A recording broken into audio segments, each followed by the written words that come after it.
안녕하세요. 맘땡 대표입니다.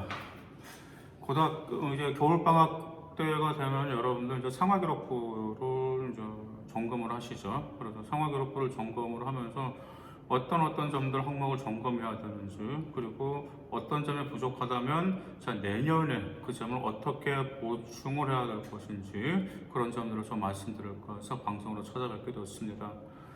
먼저 이제 여러분들이 학교에서 본 용지를 주죠. 뭐 어떤 점에서 뭐 써와라, 여러 가지가 용지가 있습니다. 그래서 그 점에 관해서 여러분들 이제 용지를 써서 제출할 때 이제 첫 번째로 그 동기는 반드시 들어가야 되는 동기 적어야 되고, 그 다음 활동 과정에 들어가야 되고, 그 과정을 통해서 뭘 배웠는지, 그리고 앞으로 어떻게 발전할 것인지, 이 네 가지가 같이 동시에 들어가야 됩니다. 그런데 대부분 아이들 같은 경우가 학교에서 용지를 줘요. 그러면 상황교육 들어갈 때 거기다 무엇만 쓰냐면 활동만 쓰는 거죠. 활동은 중요한 게 아닙니다. 활동 왜 했는지 동기가 들어가야 되는 거죠. 그래서 동기, 활동, 그리고 배운 점, 그 점을 같이 써서 제출해야 됩니다.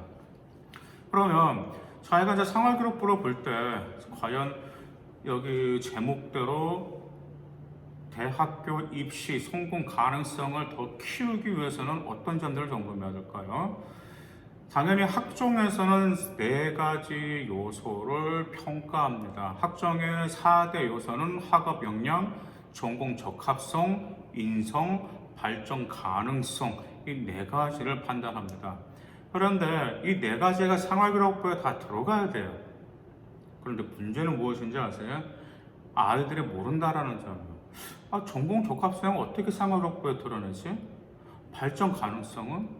뭐 인성이야, 뭐 나눔, 배럴, 리더십이야, 그런 점들은 뭐 보여줄 수는 있겠지만 학업 역량은 뭐 내신인가? 라고 생각하는 경우도 있고 그런 경우가 있습니다. 먼저 그 점에 대해서 대입평가 요소를 어떻게 우리가 생활기록부에서 반영하는지, 그리고 그 생활기록부의 그 점들이 반영이 되었는지 안 되었다면 내년에 어떻게 반영할 것인지를 겨울방학 때 고등학생 여러분들은 점검하실 필요가 있습니다. 먼저 학업 역량에는 어떤 사항이 나와줄까요? 물론 당연히 학업 역량이면 내신은 당연히 좋으면 좋겠죠. 그런데 상대평가다 보니까 1등급이 있으면 9등급이 있을 수밖에 없고요. 2등급이 있으면 5등급이 있을 수밖에 없습니다. 하지만 학업 역량에서는 당연히 내신 성적도 나타내야 되지만 거기에 무엇이 나와야 되냐면 본인의 호기심, 탐구 역량이 나와줘야 됩니다. 탐구 활동 같은 경우는 여러 가지가 나올 수가 있습니다. 특히 이제 수행평가라든지 그다음 보고서에서도 나올 수가 있는데요. 여러분들 뭐 학교에서 뭐 국어 수행평가, 수학 수행평가, 여러 가지 수행평가가 나오잖아요.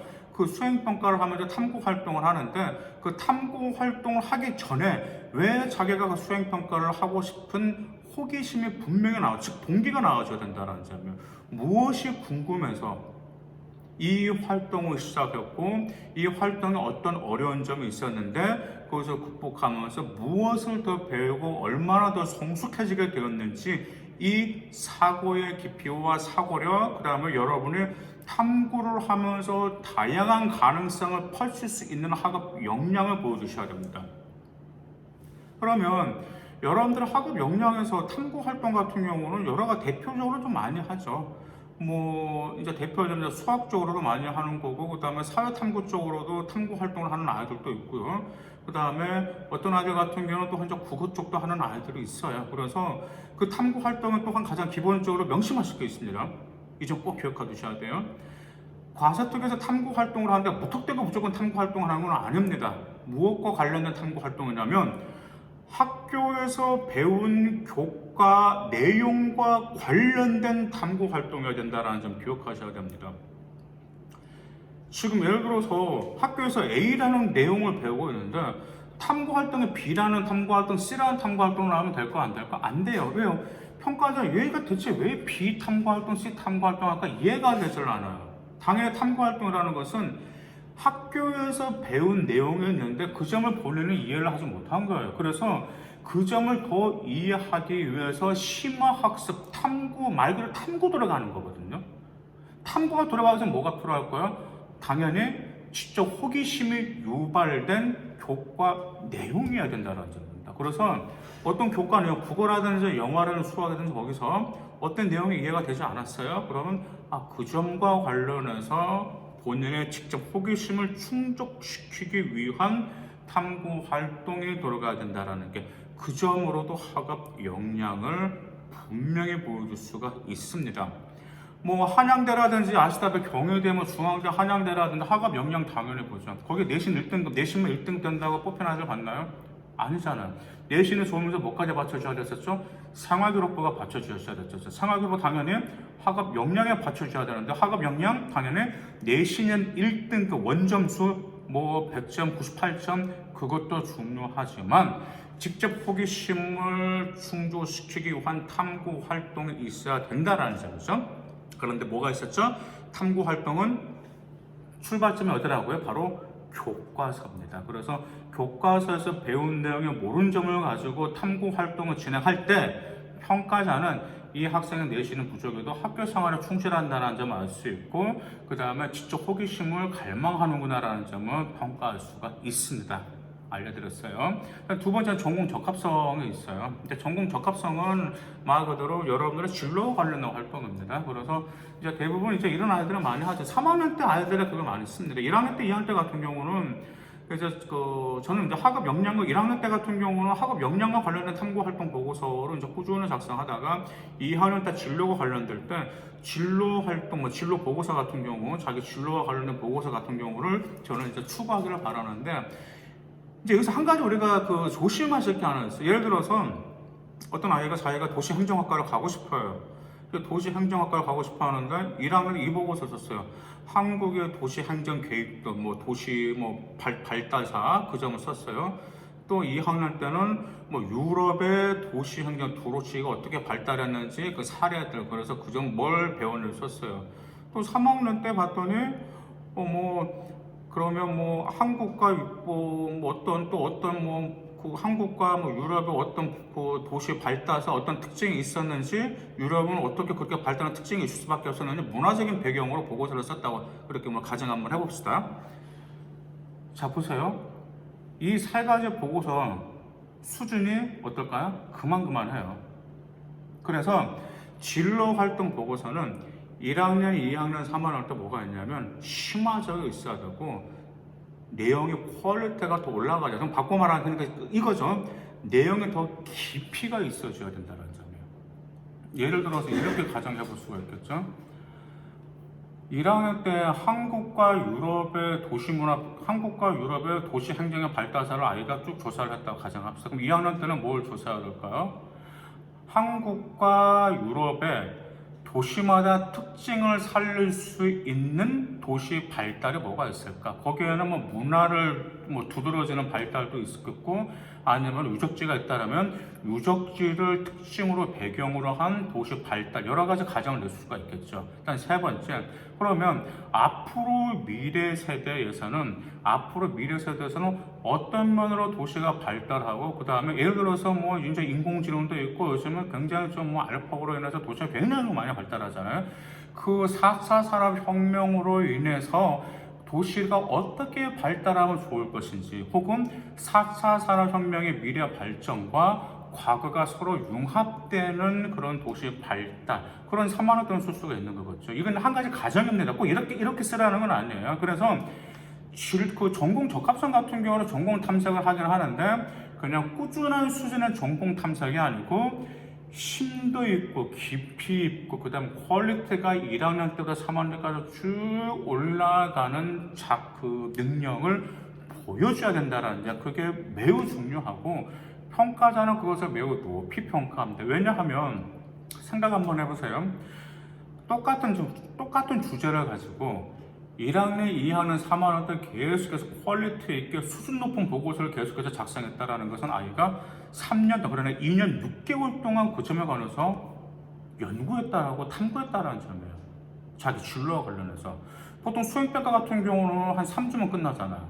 학업 역량 보여주기 위해서. 그런데 진로 보고서 같은 경우 한결같은 주제로 퀄리티가 있는 것을 2년 6개월 동안 꾸준히 아이가 연구하고 조사했다. 평가자 입장에서는 매우 너무 이쁜 학생입니다. 그런 학생 같은 경우는. 그래서 그런 점으로 전공 적합성을 보여줄 수가 있습니다. 그 다음에 네 번째 발전 가능성이죠.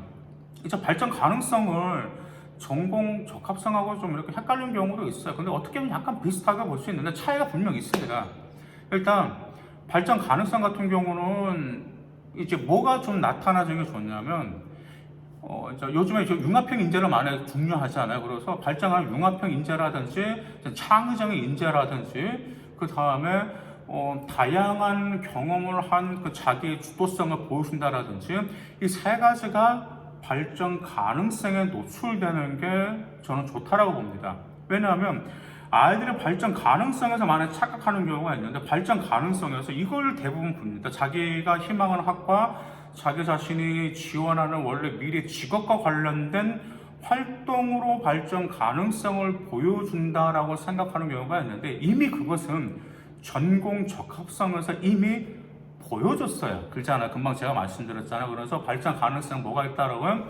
자, 융합형 인재가 되기 위한 자기 자신 경험, 그 다음에 창의성이 두드러진 활동, 창의성을 개발하기 위한 자기 자신만의 주도적인 노력이나 그런 경험, 그리고 그 다음에 이제 이런 것도 될 수 있겠죠. 그 다음에 사회인이 됐을 때 자기가 어떤 사회인으로서 이 사회에 이바지할 것인지 이런 점들이 발전 가능성에 들어가면 좋습니다. 또한 이 항목들을 대학교들이 좋아합니다. 그 다음에 이제 네 번째는 인성입니다. 네, 인성은 이제 학교 생활의 팀워크라든지 리더십이라든지 갈등 사례 극복하는 과정이라든지 그 다음에 여러 가지가 있겠죠. 근데 그 이제 대학교를 보시면 아시다시피 대학교에서 인성을 평가하잖아요. 그런데 대학교마다 좀 인성을 보는 건 좀 각기 좀 틀려요. 예를 들어서 중앙대 같은 경우가 리더십인가 그쪽을 본다라고 하면 건국대 같은 경우는 소통을 봅니다. 인성에서. 그래서 대학교마다 어떤 대학교는 리더십을 평가하는 학교가 있고요.